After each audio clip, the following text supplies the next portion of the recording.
Hey mini totems, Papa Flesh here. In this video I'm going to be bringing you a 7.3.5 Elemental Shaman Mythic Plus guide. So this guide is going to be useful if you and your group are looking to improve your raid or IO scores, looking for the increased challenge and fun of completing higher keys, looking like in the 20 to 25 range. So this video is going to consist of 4 different sections. The first one is going to be talents. I'm going to talk about all the talents and what you should be using to push the high Mythic Plus keys. Then we're going to be going into your stats and your gear, your legendaries and your gear sets, and then I'm going to finish it up with some useful macros, weak auras, and add-ons. So this is my first edited video, guys. I hope it comes across as really professional and awesome, because that's what I'm going for. Let me know if you got any tips for me, and hopefully you guys enjoyed the guide. So let's pop into the first section. That's going to be your talents. Alright guys, so for your talents, this is going to be your basic setup. We're going to be using Totem Mastery, Gust of Wind, Lightning Surge Totem, Ancestral Swiftness, Elemental Blast, Liquid Magma Totem, and Lightning Rod. So I'm going to go over a quick little overview of some different options you can be using in each row, but this is going to be your baseline for most scenarios. So Totem Mastery, you're pretty much always going to be using this. These other talents are not very useful. For Gust of Wind, this is a very strong movement cooldown for us. It's useful in pretty much all dungeons. There are a few dungeons where I'd say Ancestral Guidance could be worth using, specifically on ones where there's just a lot of raid damage in general, and you don't need to dodge anything with Gust. If you feel that you're not using Gust of Wind in the actual encounters themselves, and could use the extra healing, feel free to use this. So Lightning Surge Totem is pretty much always going to be your go-to talent in this tier. The AoE stun is incredibly useful, and a lot of times on higher keys, you're going to be pulling a couple groups together. It's going to be 5 to 8 mobs, sometimes 10, sometimes more, sometimes less. But being able to do a stun rotation with your group for the first 10 seconds or so, and using big burst cooldowns to get them down pretty low, really mitigates a lot of the risk involved in pulling these bit packs at high keys. So this is the main talent row right here, where you can go 2 different ways. Ancestral Swiftness is really strong by itself. 6% haste is very valuable, as haste is one of our strongest AoE stats, and it's also a very strong stat for single target. Now the thing is, Aftershock is also really strong. So the difference here is pretty minimal. Aftershock can give you some more earthquakes on the high Mythic Plus keys because of the Maelstrom refund, which allows you to provide extra mitigation for your tank and whatever else you could need it for, extra damage, a couple extra knockdowns for kiting, interrupting casts, stuff like that. Now, Ancestral Swiftness is also very valuable because it just gives you that flat percentage of haste. I do like Aftershock because I can run the Gambling Legendary setup on keys where I don't need to use Pride As on the bosses, and I feel like Aftershock can boost the damage a little more on single target in that situation. That's just my personal opinion. It could change for everyone. Now the next tier we have Elemental Blast. Elemental Blast is just very strong. It's pretty much the only thing you should be using. Now we go down to Liquid Magma Totem. Liquid Magma Totem is a very powerful cooldown. Usually ends up being maybe about 8 to 11% of my damage in each, for the damage breakdown in the overall dungeon, the total amount of damage done. It's very strong. Echo the Elements is also nice, but I wouldn't really use this except maybe on Tyrannical Upper Karazhan. Now the last talent row we have Lightning Rod. Lightning Rod is pretty much used in all situations. You should never really be using Ice Fury or Ascendance. I would argue that maybe you can use Ascendance or Ice Fury in Upper Karazhan on Tyrannical because there's so little trash. However, Lightning Rod is very useful on Curator, helping get extra damage onto the little spark adds as well as the boss, and it's also very useful on the last boss in Upper Karazhan as well. In the last phase, you can get a Lightning Rod on him with all those AoE Fel Guards and just nuke them down. So this is your basic talent overview again. Feel free to, try different dungeons with Aftershock or Ancestral Swiftness. Let me know what you guys think. But really, it could go either way. The difference is pretty minimal. So let's move on into your next section, Stats and Gear. Alright, so let's go ahead and get into your stats. So the main thing you're going to want in Mythic Plus is a buttload of crit and some extra haste. Now, on trash packs, the AoE you're going to want as much crit as possible, but for the bosses you also want as much crit and haste, so it's very valuable to just get these sets that have as much crit and haste as possible. You can also use an AoE trinket if you'd like, but just generally good stat sticks, like even the Acrid Catalyst or a crit stat stick would be very valuable. You also don't need to be using the 4-piece from the current tier during trash. The reason is, the 2 and 4 piece don't really do much for you. You don't really want to be weaving in lava bursts onto 5 targets just to increase the damage of your next earthquake by 20%. You're just better off casting chain lightning, alternating between chain lightning and earthquake as much as you can. So if you have good off pieces that also give you a bunch of crit and haste over the tier pieces, it's totally okay to use that on trash. So now the next thing we're going to be talking about is legendaries. Now the main legendaries you're going to want to be using for most trash are Sephuz and the Bracers. Now when you're pushing high keys, you're really going to want to push your limits, and that means sometimes you need to pull multiple trash packs at a time, which means you could be fighting between 5 and 10 mobs. They could be difficult, they could last a couple minutes at a time. But the important thing is you're going to want Sephuz. That's probably the main one if you're able to proc this on cooldown, especially when you're able to stun off the pull, and then you get that big haste increase for burst when you can use your liquid magma totem in Stormkeeper and dropping those earthquakes for a lot of damage. The bracers are obviously very strong in this situation when you're constantly chain lightning on 5 targets.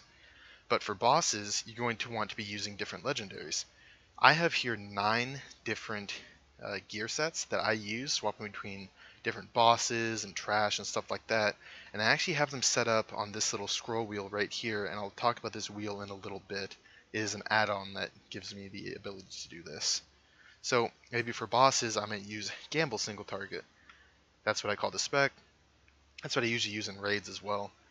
And depending on the boss, maybe I'll be using something else, like maybe I'll need Mythic Plus Soul and Pride as.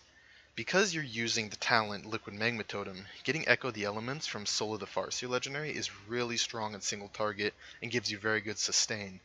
Now maybe you also need the Pride as in this situation because on High Mythic Plus there are a lot of abilities that can one-shot you.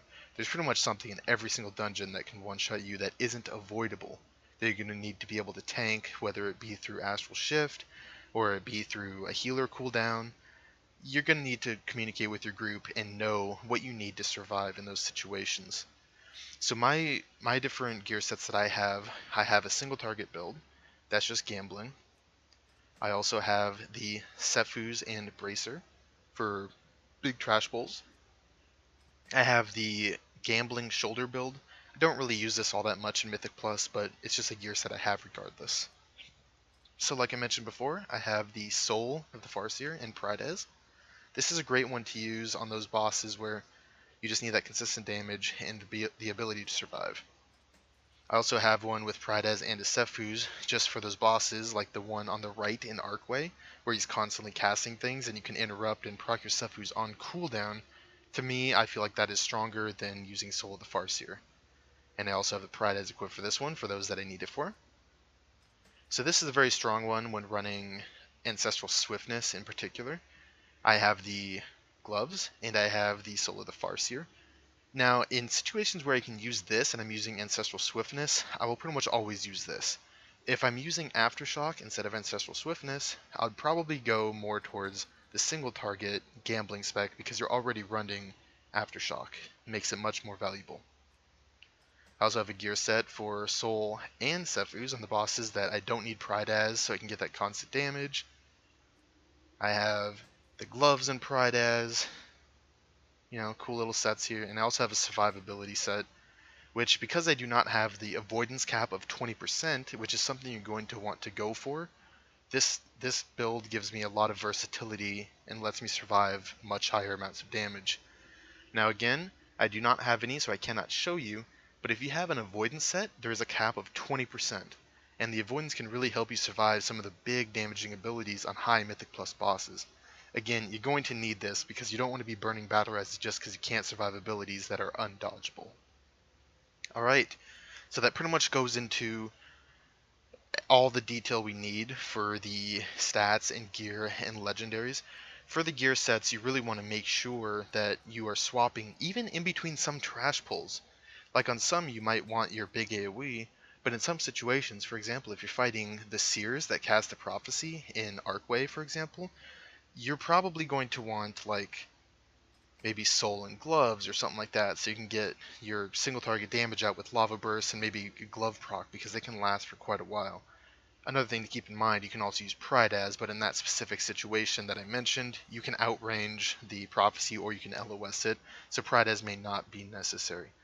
Just keep in mind, just as a rule of thumb, to have these gear sets ready to go, like for example using this, and you can swap in between them whenever you need. Alright, so that concludes this little area of the guide. We're going to move on to the last section, which is going to be the macros, the weak auras, and the add-ons. So let's get into that. Alright, so let's get into these last little macros, weak auras, and add-ons that we're going to be using. So I'm going to start off by showing some macros. So let's get the macro window up. This one doesn't matter, it's an ascendance. Camera doesn't matter. So for all your totems that you drop, there's a useful little macro here, and it's the /cast in brackets at cursor and then the name of the totem. So as you can see here, I have one for Earthbind Totem, I have one for Earth Grab, I have one for Liquid Magma Totem, and I have one for Lightning Surge Totem. And I have these all, down on my bars wherever each thing is located. So that way, when I'm using an ability like Liquid Magma Totem, it just drops it wherever my cursor is, or the stun, for example. So you completely ignore that little circular window that you need to place it. I find this very useful. Just it saves a little bit of time overall. Just if you haven't been using these, you're going to need to be aware of it and keep your cursor in a place, knowing that you're going to be dropping those things. I also have that for Earthquake as well, so you can cast it, wherever your mouse is. And I also have one for the Fire Ellie here. Now this is going to be different for everyone. I'm pretty sure there's a different way to do this, but this is the one I've been using since day one. If you notice, without a macro, your Fire Ellie will pull a boss when targeted. It'll just start attacking it right away. So with this macro, you can /target, and then you put your name here, whatever your character's name is. And then you have /cast Fire Elemental, and then /target last target. So if I'm ever targeting a boss, like let's just say I'm targeting this Gorge Rylak, then I use this macro, it's going to essentially target me and cast it, the Fire Elemental, so it won't attack the boss, and then it'll retarget the boss or whatever mob right after. So using this, you can avoid from pulling a bunch of extra crap, and you never want to pre-pull. This is useful in raids as well. So, useful weak auras. The main one that I have right down here is the amount of damage that you can survive from an attack, different damage types. The M is magical damage that I can survive, and the P is physical damage that I can survive. Now, if I pop this up real fast, just open the weak auras frame, it'll also show how much you'll have remaining after like a boss ability. So if you're targeting like Lady Hate Coil or whatever it's called in the second boss in Eye of Ajara, the one that does that like thundering lightning that you need to stand in the water and not on the little sand mounds. For example, that, if you're targeting her and she's casting that ability, it'll show how much health you have after that ability goes off. It'll even show how much you'll have negative if you are to die, so you'll know if you'll need an external cooldown or if you need to use your own type of personal cooldown. For example, if I use Astral Shift, it's going to pop up and adjust on the fly. If I use the potion, it's going to pop up there because the potion will give you extra health. So that's a really useful weak aura that you can use, and I'll have these weak auras in the description below, and you want to make sure to use those so you know what you're able to survive and what you're not able to survive in advance. It's very useful. Other good weak auras to have, just in general, there's a Legion Dungeon weak aura big group thing. I will link that down below. I currently don't use that, but I should be probably. It'll just give helpful reminders on bosses and some trash abilities to watch out for, specifically ones that can one-shot you that you definitely want to be dodging. Things like maybe the Avalanche in Neltharian's Lair. You definitely want to be moving once you see that pop up. So there's useful weak auras that you can do that'll pop up being like, Avalanche coming, GTFO. So that's pretty useful there. Now for the add-ons, the main one I want to show you is Angry Keystones. Now with Angry Keystones, it'll pop up a little window over here, and it's just going to be like, how much mob count you need, your deaths, a little timer. That's personally what I use and what I like. There's different ones. It doesn't really matter, but you can go ahead and use that one. And then I have this one right here. This one I just picked up very recently because I was looking for a place to put all these gear sets that weren't on my bars down there. So I don't like to clutter my bars and stuff with that, so I managed to pick up this add-on. It's called OP. So let me go ahead and pop that open. OP. Right there, OPIE. I'll have a link to that in the description as well. Pretty much what that does is you hit one single hotkey and it opens up this window that will, you can move your mouse around and select whichever one you want. It doesn't even have to be for gear sets. It could be for raid markers. It could be for buffs and food and stuff like that, flasks, things that you don't use in combat, but I use it to swap my gear sets out. So it's an easy way to be able to swap in between like trash pulls and whatever, just really fast and effective. Alright, so that's it for this section, and I'm going to go over a couple little useful tips in the last little section, so let's go on and get into that. Alright guys, so in this last little section I'm just going to go over a few different tips and tricks and important pieces of information that you should have when pushing these high keys. So especially when you're pushing with new tanks or tanks you're not familiar with how they pull or how they do certain things, it's very important to be ready and aware for that. So it's always good that you have your Stormkeeper and Liquid Magma Totem up, but you also want to use them as much as possible. So if you know what the tank is going to pull, maybe you should ask, communicate in voice chat if you're in voice chat and be like, hey, what are you planning on pulling? How are you going to do this? And they'll let you know, I'm going to pull these two together, or I'm just going to pull these separately, however you want to do it. So just make sure that you're getting the most out of your cooldowns. Also realize that Bloodlust is not only a boss ability. You can definitely use this on trash. Like, there are certain things, like at the start of Seed of the Triumvirate, where you just do a big, huge AoE pull all the way around the first boss in that big room, and you pop Lust and you burn it all down, because you're going to get much more value and save much more time doing a big pull like that than you would just using Bloodlust on the boss. Another important thing to note, things like Fire Elemental. You definitely want to be using Fire Elemental as much as you can. It's not only a boss ability. Some bosses you'll realize, like maybe after Heimdall in Halls of Valor and you're working your way to Herja, on high keys, that can be a huge time difference. So you can go ahead and use Fire Elemental on trash, even on an AoE pull, just like pop it down real fast right before the pull. Like, get as much use out of it as you can. You obviously want to be using Potions of Prolonged Power pretty much on cooldown. You want to use them as much as possible right before trash packs. Hopefully you'll also have them up for the bosses as well. As for everything else, you should be Flask, you should have your permanent little augment rune.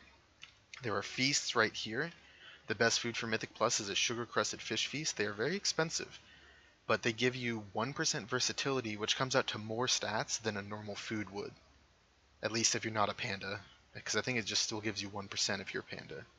But it gives like 450 versatility. For LE Shamans, generally that is very strong. Crit is also very strong, but the damage reduction on high keys from the versatility, even though it's only 0.5%, can make a difference. Some other things you might be wanting at some pulls, I guess I'll open this back up. Skaggle Drink, little invis potions, you might need them on a couple different things. It's always good to have Stam Flasks on some fights with that weak ore I showed you guys earlier. The Stam Flask could make a difference with the Pride as. It could add an extra 500,000 health when you combine the two. Other little tips and stuff, make sure you're using your stuns all the time. Make sure you're using all your group's abilities as much as possible. A lot of the high keys you're going to need to be kiting as well. So using stuff like Earthbind Totem is also really useful. Make sure to use Hex as much as you can. You want to have Purge as well. Sometimes you'll need to pop your Earth Elemental down. You might need to Thunderstorm. You're going to be using this button a lot, your Wind Shear. A lot of times you're going to need to heal yourself. Like, just be aware that you're going to need to use everything you can to push every little, second that you're able to. The other thing I want to talk about is the Health Stones. Now I'm going to go ahead and swap to another transition, a little phase here, do some editing magic, and I'll see you guys in just a second. Oh, hey guys, with the power of editing, we're over here in the Shaman Order Hall where 99% of my other videos take place. But I'm just going to show you real fast where to get Health Stones. You can go into the Proving Grounds to get Hellstones, and if you don't have a Warlock in the group, I'd say it's very valuable. So you want to come all the way down here, way down, up, I guess it's up top on the map, and you want to talk to Tribe Mother Tora, and you can go ahead and enter the Proving Grounds with her. So let's go ahead and get in the Proving Grounds. Faster, please. Alright, so once you're in the Proving Grounds, there's a little soul well right over here. So there you go, your free 3 Hellstones. Unfortunately, you can only get 3, and you can't refresh in the middle of a key, but if you want to use these, that's the best way to get them, because they restore more health than any health potions in the game. Also, if you need to reset Lust if you're ever fighting a training dummy, or to reset your Ankh cooldown, your reincarnation here, Starting a key does not reset the cooldown of reincarnation, but if it's on cooldown and you start, any basic trial, and then just leave the group, starting the trial will reset the cooldown on your reincarnate. So that's just the last little tip that I had for you guys to get some healthstones and to refresh your Ankh in between dungeons if you're going to be chain running these, because you're definitely going to want to make sure you have your reincarnate up whenever it's necessary. So again, thanks a lot for watching. That's the end of this Mythic Plus guide. I'm sorry if I don't have any random footage going on in the background. It just would have been mindless random trash clearing or something like that, but I'm working on this editing thing. So I hope this is really helpful for you guys. I hope this is useful. Hopefully you can get your score up. I hope you can go big dick and be an awesome elemental shaman, because we're very useful in High Mythic Plus as long as we're able to survive. So make sure to get that weak aura that I would normally have showing down here, and make sure you have your different gear sets, and you really want to do everything you can to push the limit and get as much done as possible in as short a time as possible, because that's the key to making these timers, is pushing yourself to the limit and being able to do stuff that you can barely survive without dying or doing a bunch of other stuff, because that's going to save time. So again, thank you so much, guys. I hope you enjoyed this video. Papa Flesh out.